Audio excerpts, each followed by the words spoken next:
Welcome, guys, to episode 6 of Two Minds, One Podcast. Raymond. Nathan here, and we got a pretty interesting topic for you guys today. You mentioned you wanted to talk about something. Yeah, so as humans, it's really often that we try to avoid pain, things that are uncomfortable, things that may or may not, make us feel, kind of anxious or uneasy, right? So like suffering in general is a human trait that people tend to want to avoid. And it's interesting when you think about it, right?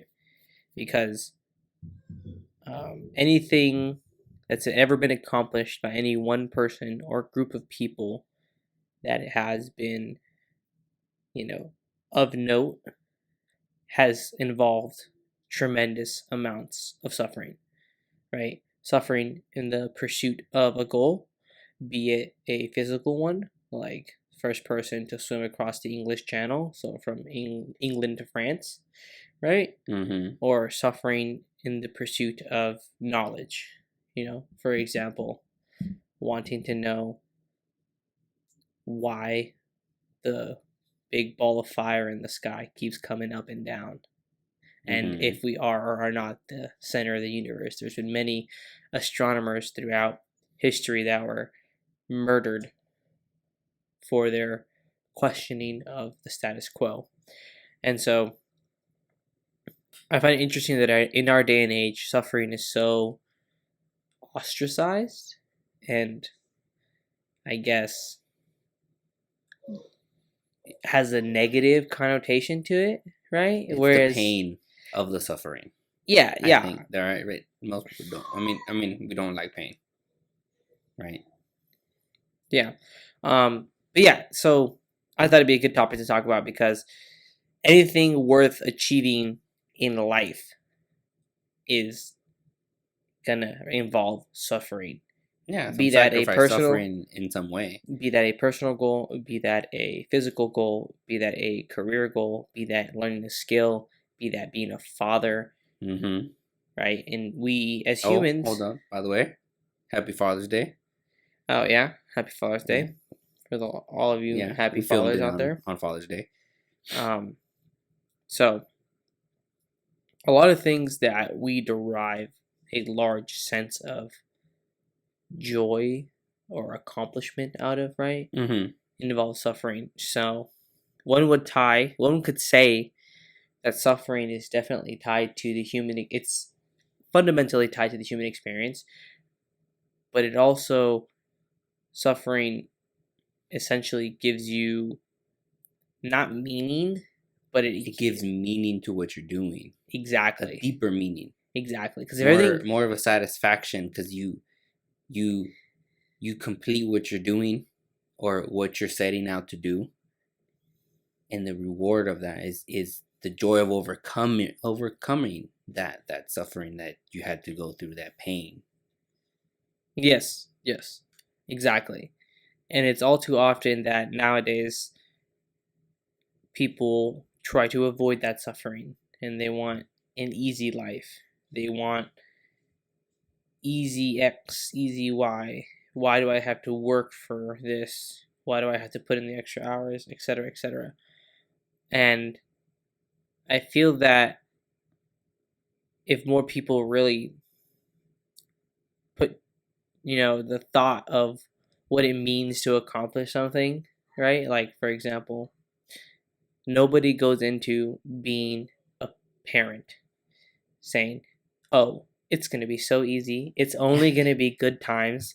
It's going to be sunshines, rainbows, and kumbaya. Some people might. Yeah, they might, but then reality hits when that baby cries the first night Now, for 2 hours. being a parent is a 24/7 job. Yes, which involves a lot of suffering. But Yeah. but the common denominator in that is that a lot of people, their pride and joy is their child, Mm-hmm. their son, their daughter, they live vicariously through them, and rightfully so, because a lot of suffering has gone into raising that child into an adult, right? Raising And that human being. yeah, and you get to see all the trials and tribulations, right? But suffering in and of itself is a cost I feel like you have to pay to achieve great things and to feel that sense of satisfaction that comes along with doing things that are hard, right? And I think it was Kennedy that said, we choose to do things not because they are easy, but because they are hard, Yeah. right? And he was talking about going to the moon, Mm-hmm. right? And I'm sure there's an entire generation out there of people that supported the Apollo missions that had many late nights of pure suffering. Be that in a professional sense, be that in the fact that 50% of the people who worked on the Apollo program ended up getting divorced because they were working so much, right? But suffering. 50%. I think the statistic was 50%, approximately. I can fact check that. Yeah. But yeah. So yeah, suffering is not a bad thing. We assume it's a bad thing because in the moment it's, ow, this sucks. Why am I doing this? I could be doing something better. I could be doing something easier, right? But if you stick through the suffering, right, you get to all the great stuff, right? Yeah, you get that fulfillment Exactly. of completing this thing that you couldn't do before. I agree. No pain. I mean, the saying, no pain, no gain, right? Kind of, you hear it all the time. Or I don't know if you've heard the other one. My grandfather walked 10 miles to work. Mm-hmm. My father bicycled. Right? Okay. And his son, me, would drive a Mercedes. But my son will again walk to work. So the saying is, that's an example of the saying is, strong men, right? Or strong humans, right? We'll go, right, in that sense, bring easy times. And easy times bring weak humans. Weak humans bring hard times. And weak humans bring hard times. Hard times bring strong humans. Yes, suffering is required to be more hardened. But I don't think it inherently has to be a universal, you grew up during the Great Depression. So no, I'm not. So you're not hardened, right? Yeah. You can have your own personal struggles, right? Yeah. Right? Like David Goggins said, I get up every morning and I go for a run. And I hate running. But why do I do it? I do it so because I can steal my mind for the days when I had to do shit that I don't want to do, right? Or days where I wake up and I get the phone call that my mom died, and I've prepared for the mental anguish and suffering, right? But yes, funny enough, it was Nietzsche that said, "To live is to suffer," right? And to survive is to find meaning in the suffering. Now, I'm not saying that, Nietzsche was right about everything, because he was a pretty interesting guy, to say the least. But he was a pretty famous philosopher in a lot of people's, pessimistic views in the world. While I don't agree with a lot of the pessimistic views, I do agree with his statement there, right? In life, you're going to go through hard times. You're going to go to good times. But you're going to remember the hard times a lot more than the good times, because they leave a lasting impact on you, right? And if you can find meaning from those hard times, right, you can learn from them. And right? And hard times, they just teach you lessons. Yeah. Hard times are just the the It's byproduct the of, stepping stone on the way to your end goal. I guess, yeah, I would say hard times are a byproduct of the fact that good times exist, right? Because you can't have good times without bad times, Right. you know? Which, when you talk about Nissan, you reminded me of this. I've heard in religion, they say that God says, I know our grandma, he say it all the time, that God puts on earth to suffer and find meaning because we will have endless joy in the afterlife. And the only way to actually fully enjoy and appreciate that is through the suffering you're gonna suffer here on earth. I didn't, when I was younger, I didn't really like agree to that. Why would you want to suffer? I mean, we were 5, 10 years old. I didn't understand it. But as I got older and I started working in my business and whatnot, and noticing that you suffer, you're stressed, you're like, how am I gonna get through this next week or next month, or what am I gonna do with the giant bill? I don't have the money for it, or it racks you, man. It hits you like a freight train. You know what I mean? But then you make it through. You find a way. Yeah. And then you're like, man, I was capable of that. I did it. Yeah, I guess I see what you're saying with the suffering. I take that saying from Religion. religion differently, because I view it more of like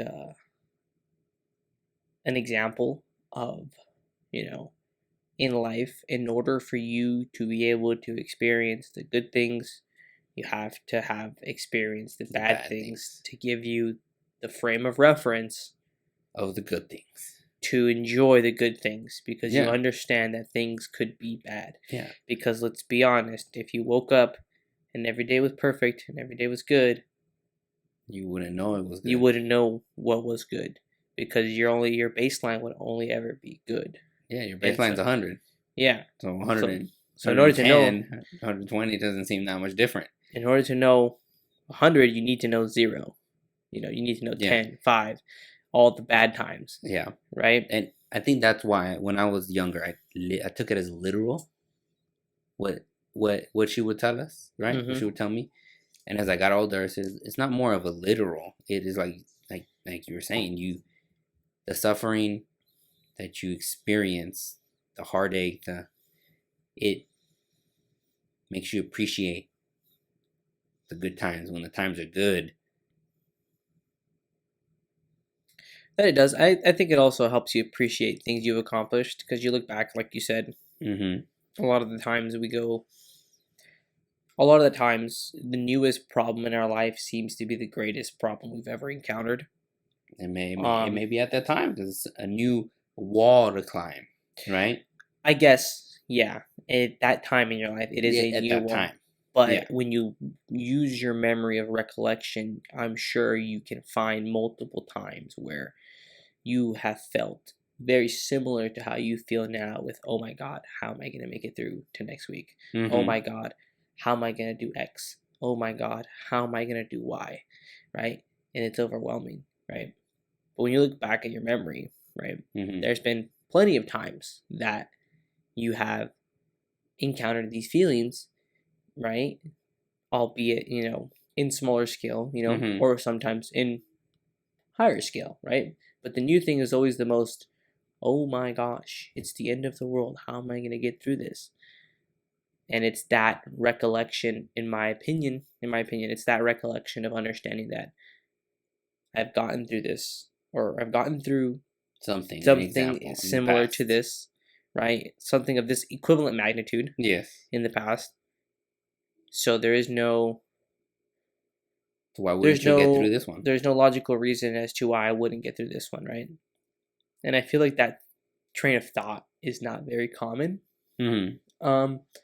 A lot of people tend to, get lost in that anxiety, get lost in the, oh, but this one's different. Oh, but this one it's nothing like the other ones. Well, This because one they're is looking at it, so they're making mountains out of molehills a lot yeah, of the yeah, time. they're You know, I'm gonna be honest with you. A lot of the time, if you live in a first world country, a lot of your problems are first world problems, yeah, and as such, yeah, they're bad from your frame of reference, but from the frame of reference of a child who lost its mother, you know, because of the drought in the Sahara Desert, or because of or because of AIDS, because there's an or AIDS epidemic in Africa famish. or famine, right? Yeah, Um, it's not, the fact that you missed a deadline for this week is, oh my god, no, it puts stuff into perspective. So I'm a big fan of perspective. I know we've discussed this, yeah, but perspectives in life, I feel like, help you get through those times of suffering that you mm-hmm. feel are maybe never ending, Or you uh, don't see an end in sight. yeah, you don't see the light of the tunnel, right? Mm-hmm. Even though eventually that it has to come to an end, by you figuring out a way to end the suffering or you dying. Yeah, Because when you die, your suffering ends because you're as no far as we longer know. here. Yep. Well, no, even if Right. you don't need to place any religion upon it, right? Well, yeah, All that's your what I'm saying. problems, You're dead. all your problems melt away when you die. Why? Because you're dead and you're no longer here. You're just a pile of meat and bones that is now beginning to decompose.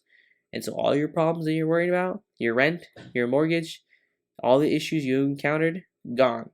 Why? Because you're gone. Yeah. So they're not problems anymore.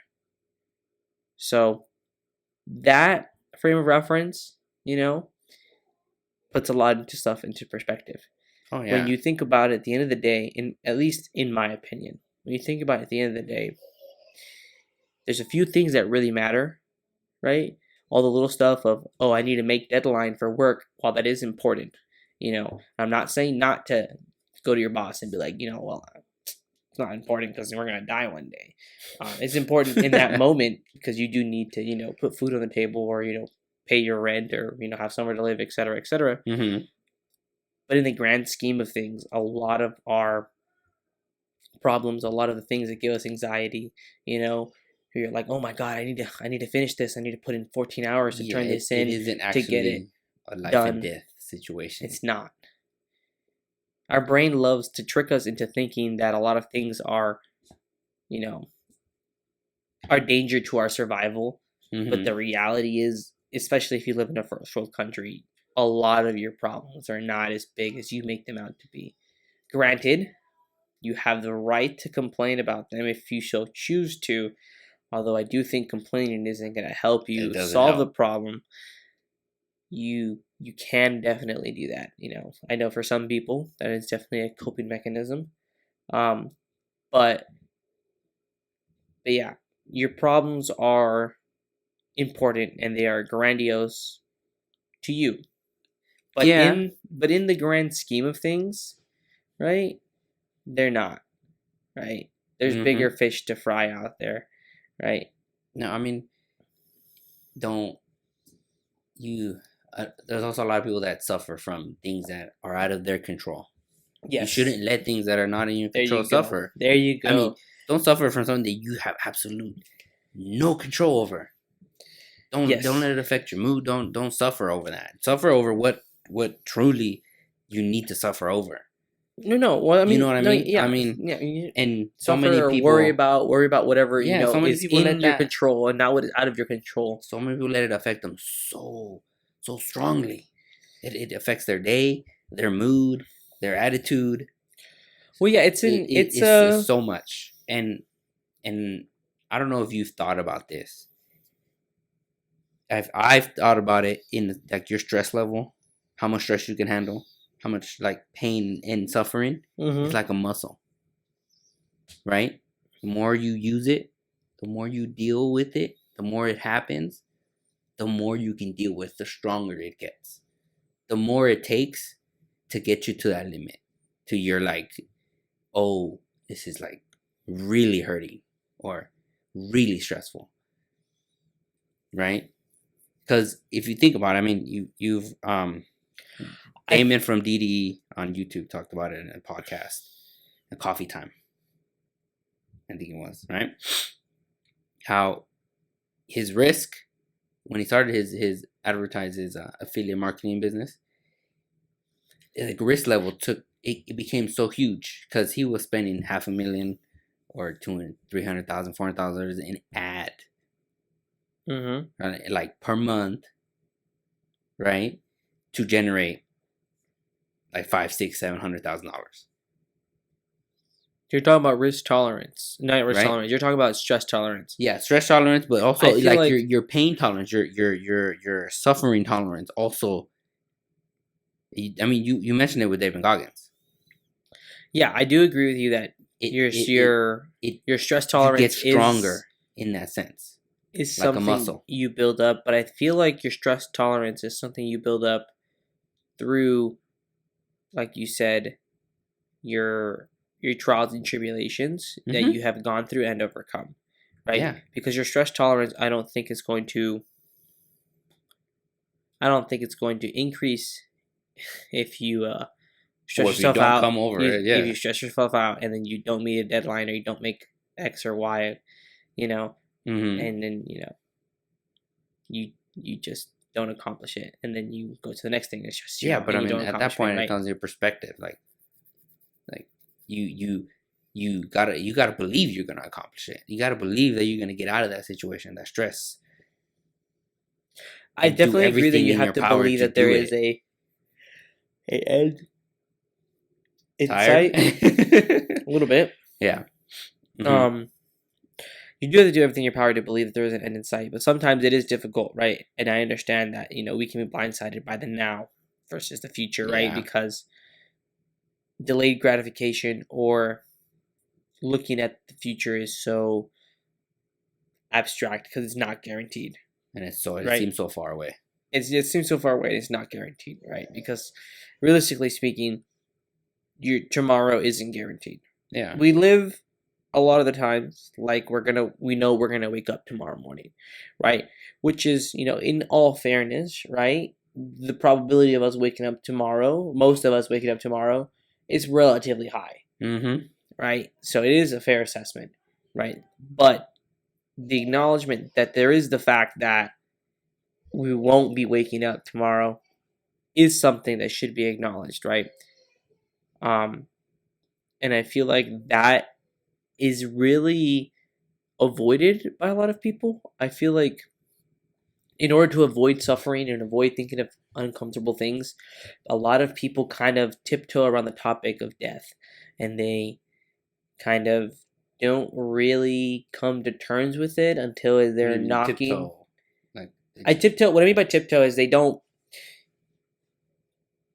think about it, right? I don't consider myself to be. Throw it in the back of your mind. Yeah, it's like if I can distract myself long enough, I'll only have to deal with it when I'm on death's door. When I'm on death's bed. Yeah. Right? And I think that I've been a person that has always understood that, obviously everyone understands that death is something that's going to come, but it was something that in my childhood was very prevalent to me in the sense that I was afraid of dying. Not inherently afraid of what comes after, but more of the experience of no longer being conscious. Unlike sleeping or unlike being alive, there's no frame of reference for death.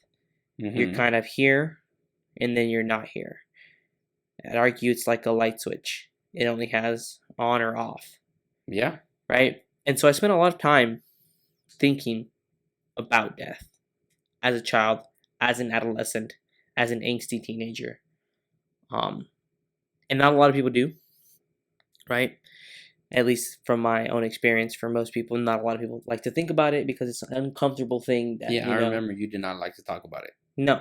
Or when we did, and I would just tell you, it's just death. I just accepted it.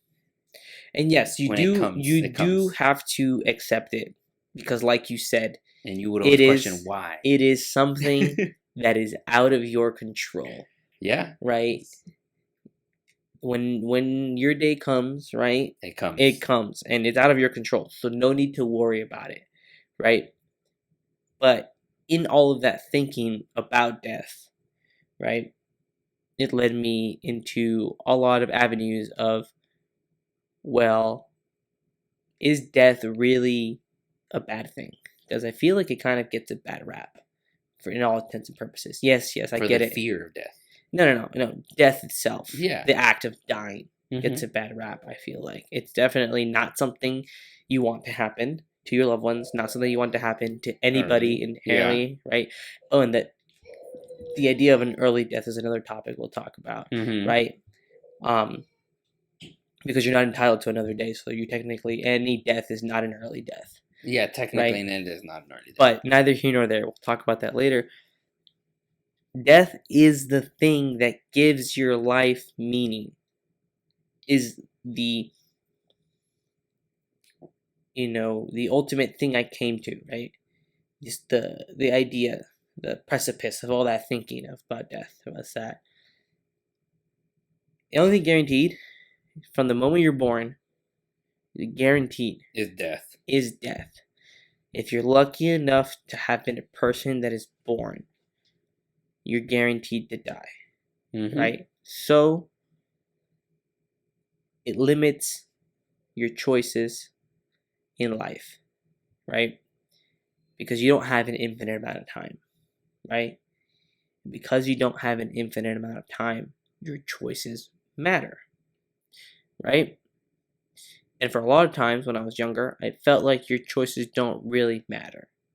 Especially when they ask you what is the meaning of life.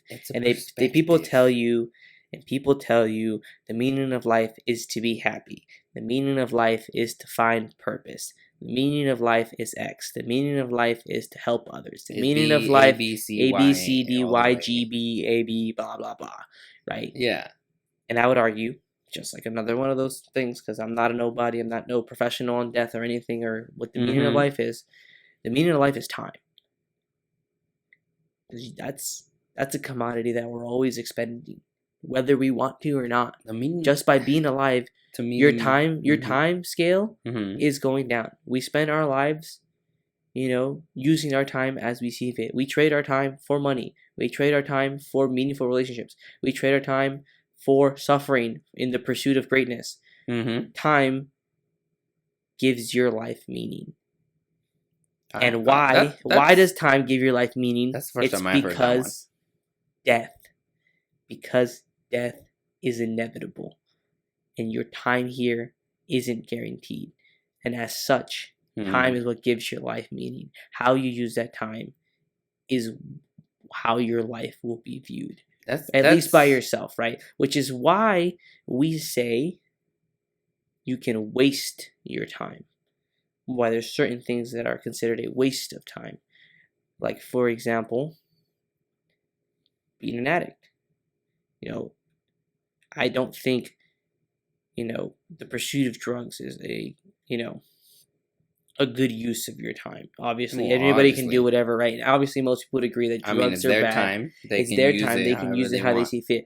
But it's unanimously agreed upon that it's a waste of time, right?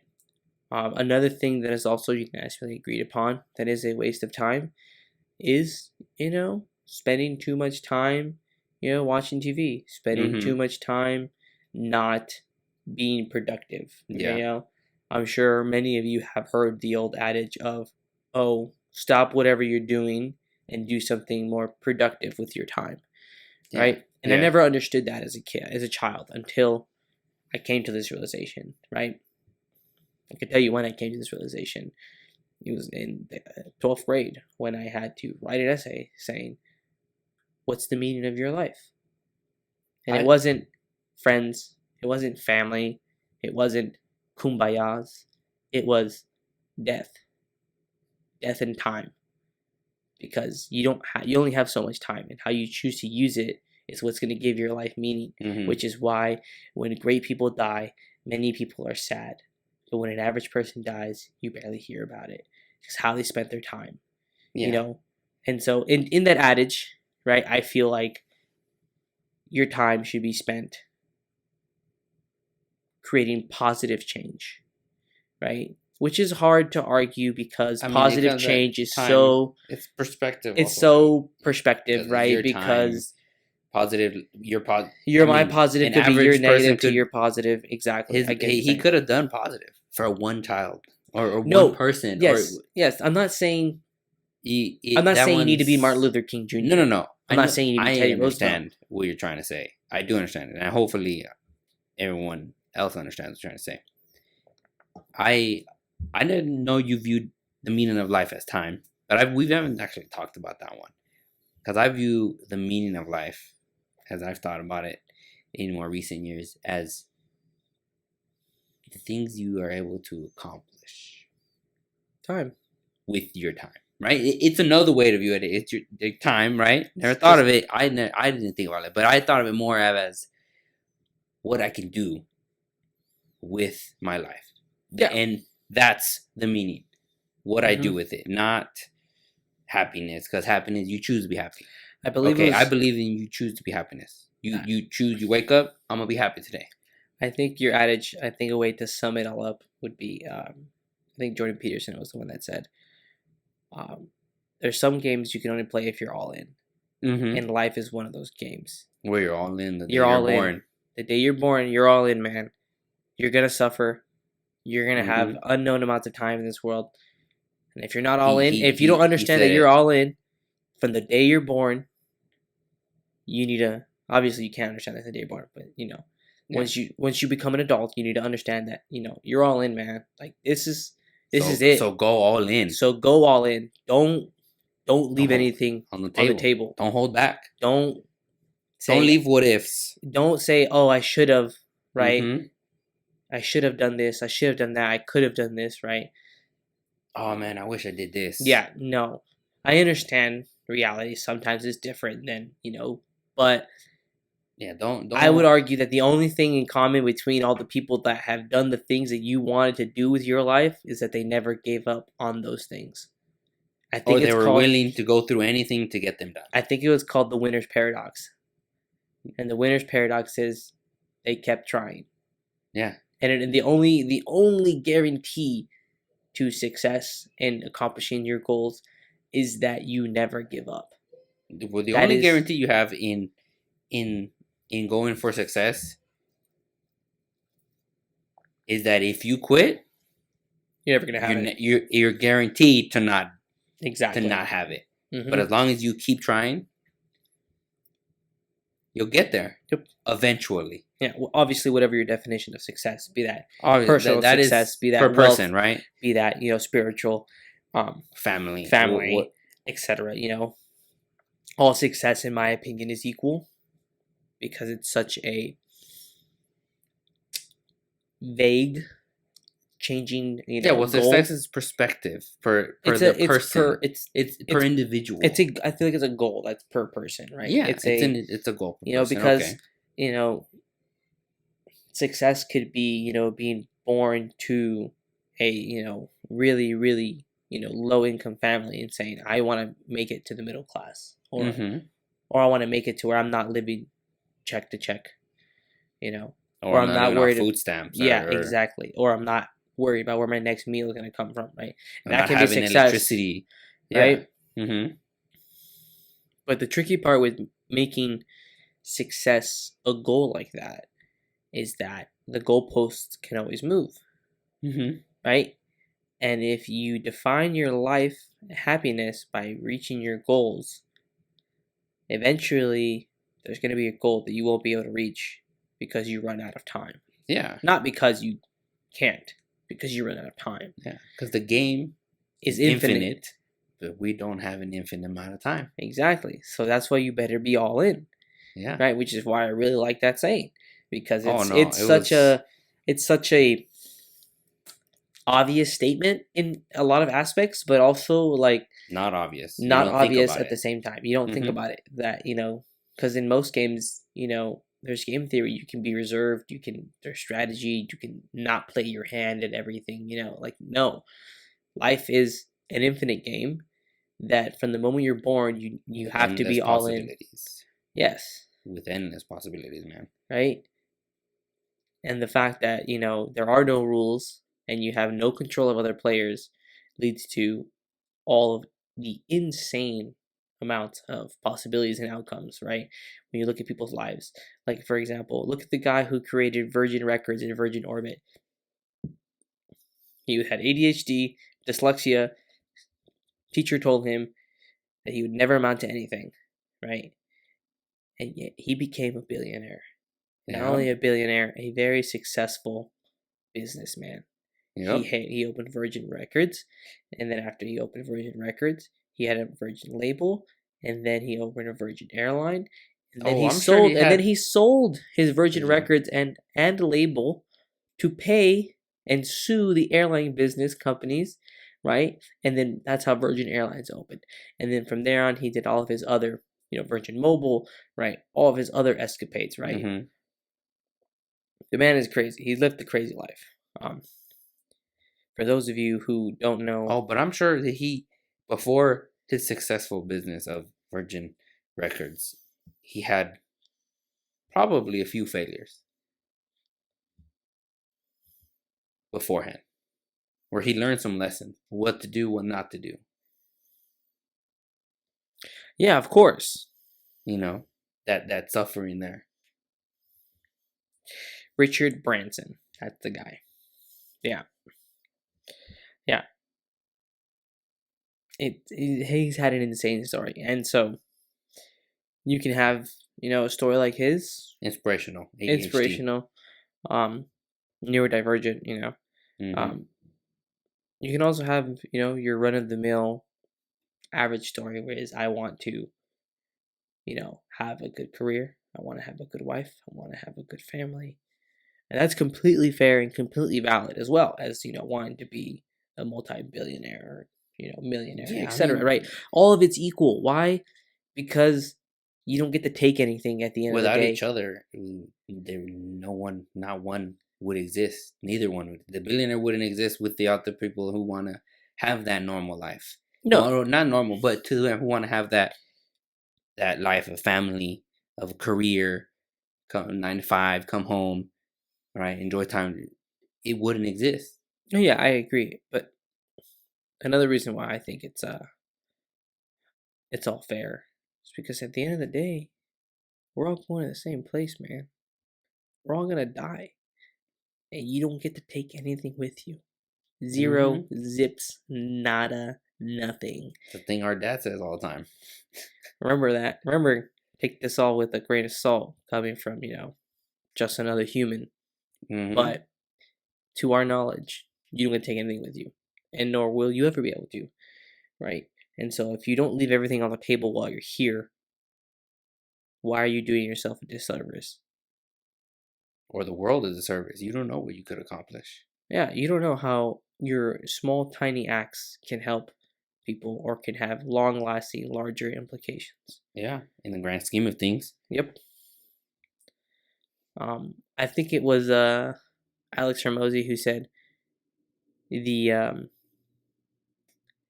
there's the good favors jar, right?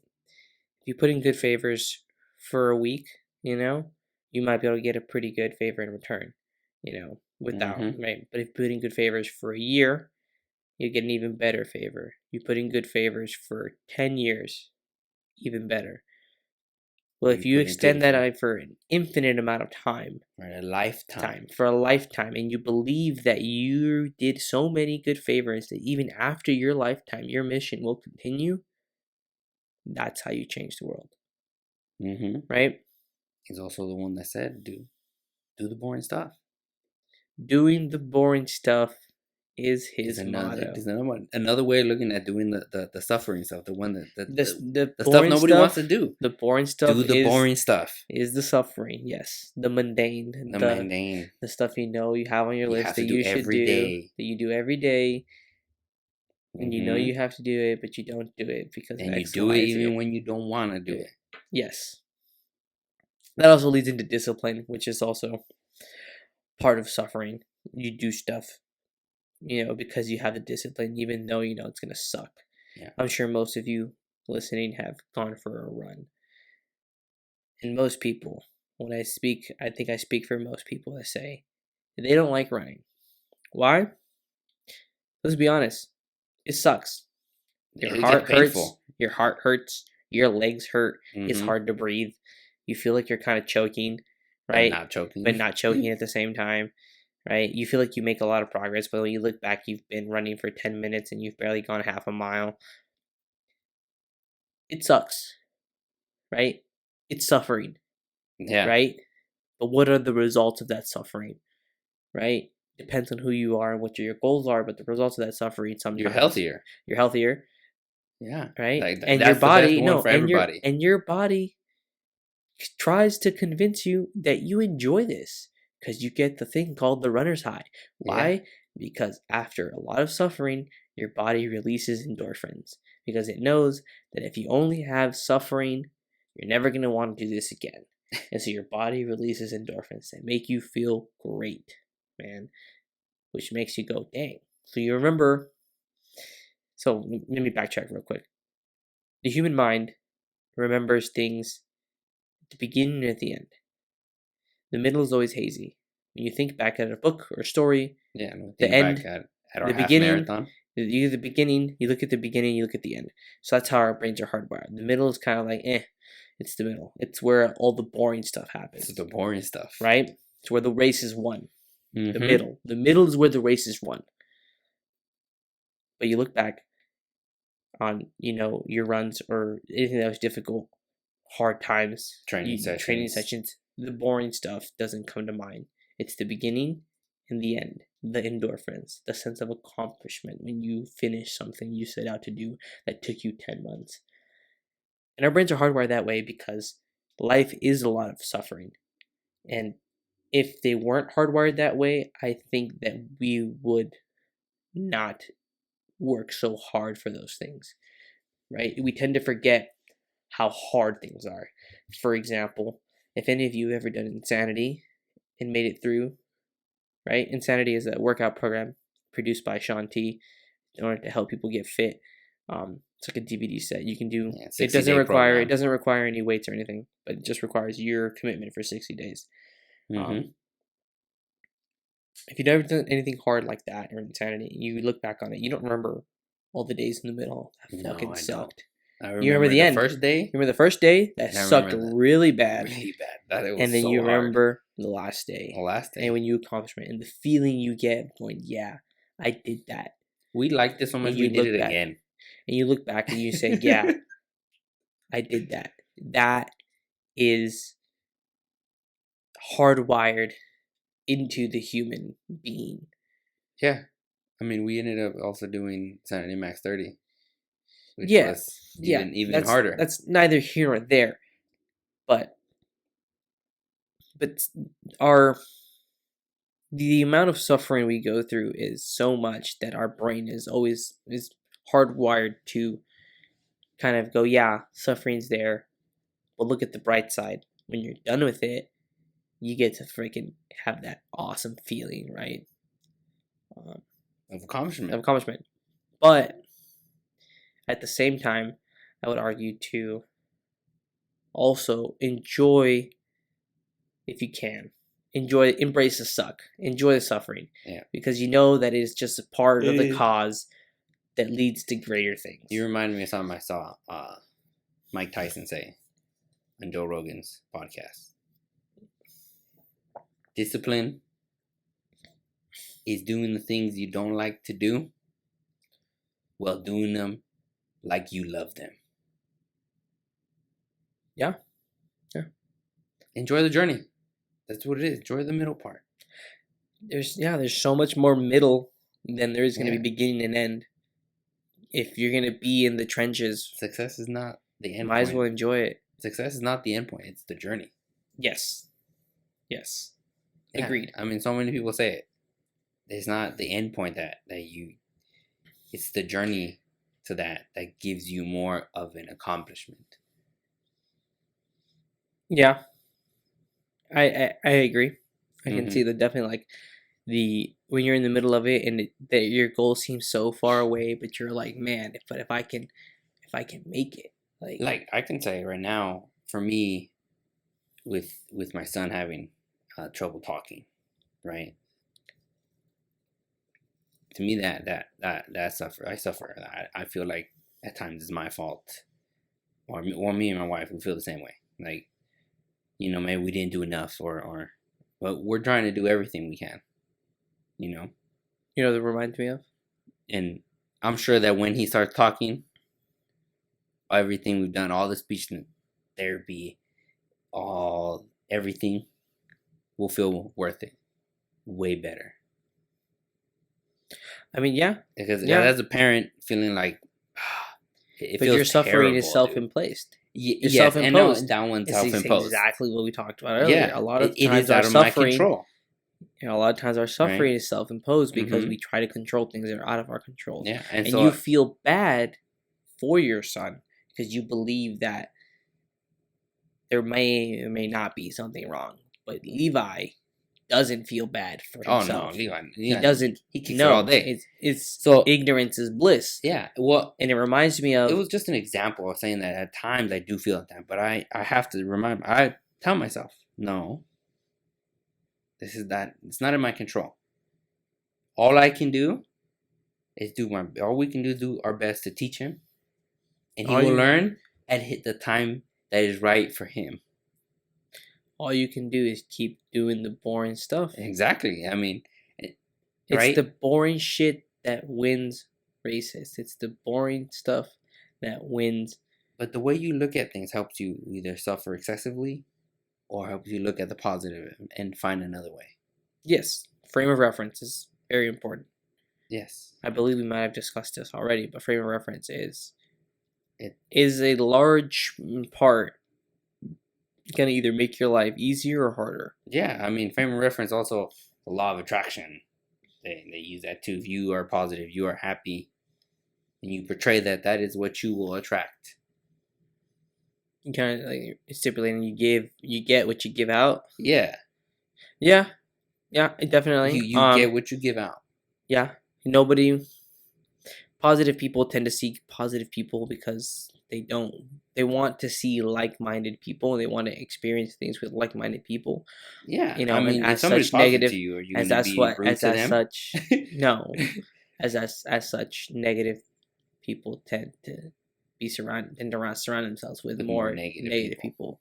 They love to swallow in their sorrow and their woe is me and their but my life is so hard.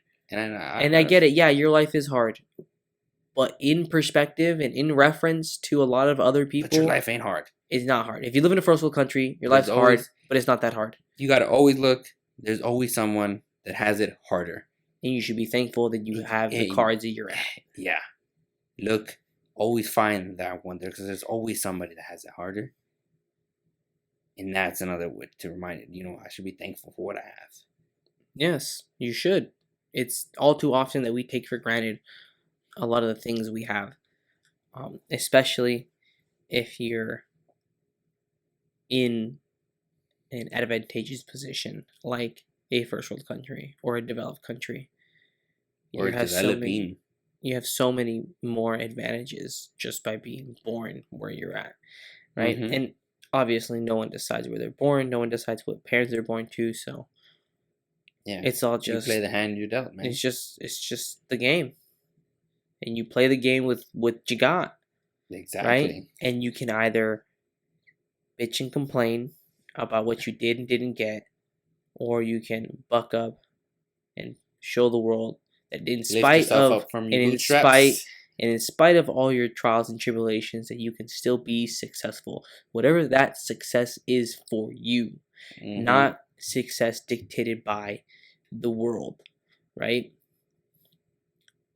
So it is evident that you need to suffer in order to accomplish things. And a lot of the times your suffering can be self-imposed, or it can be a physical suffering of the hand you're dealt, right? Which isn't self-imposed. That's just life. Yeah, the suffering of living, can't choose where you're born, who your parents are. what country you're born in. You can't choose where you're born. We don't even choose to be born. Exactly. You don't choose to play the game. No. You get chosen. But once you're in, you're in. Give it your all. Give it your all. So, yeah, suffering is something that, is.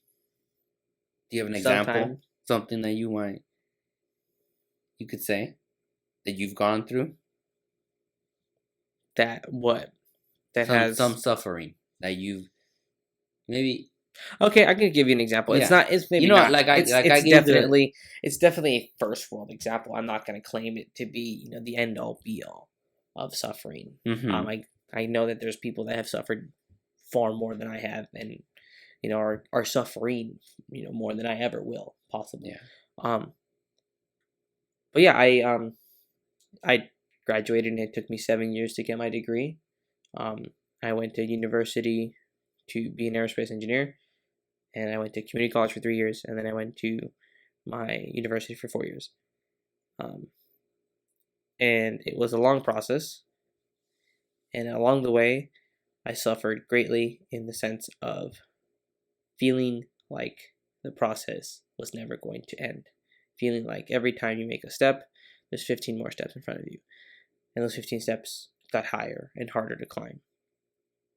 And it wasn't until I embraced the suck, so to speak, of just grinding it out and enjoying the grind, right? And not looking forward to the goal, but just looking forward to having the opportunity to work and grind it out, overcome new challenges with my fellow classmates that I enjoyed university significantly more.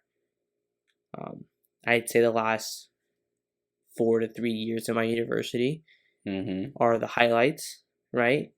And those were, I'd say, the middle, the boring section. The you clock in, clock out, do your work, grind it out, And yeah, obviously I think back to the graduation and all the pictures and all the good times and the graduation parties with friends and et cetera, et cetera. That's cool too.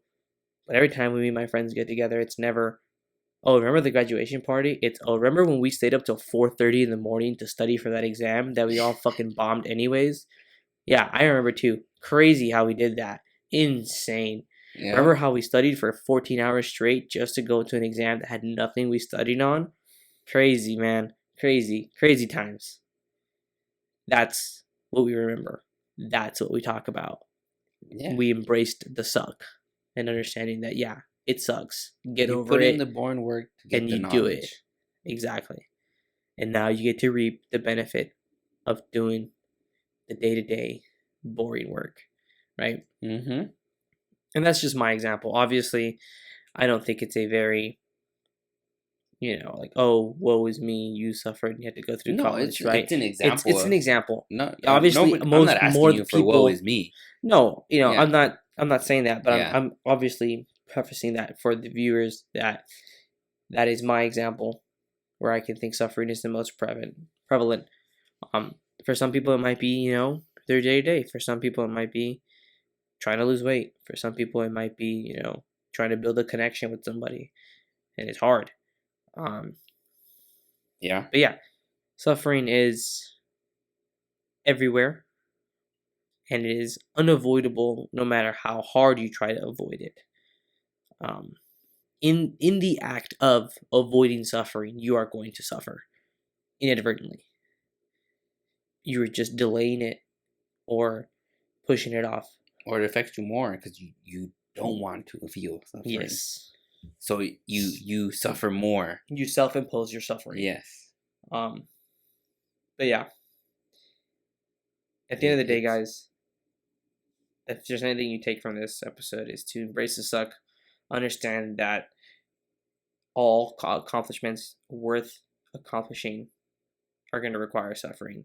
Yeah. And that you need to find solace in the journey to reach the goal. And obviously enjoy the goal, but find solace in the journey, because the journey is where the journey is where the goal is won, right? That middle portion where it seems hopeless, that, the suffering is never going to end.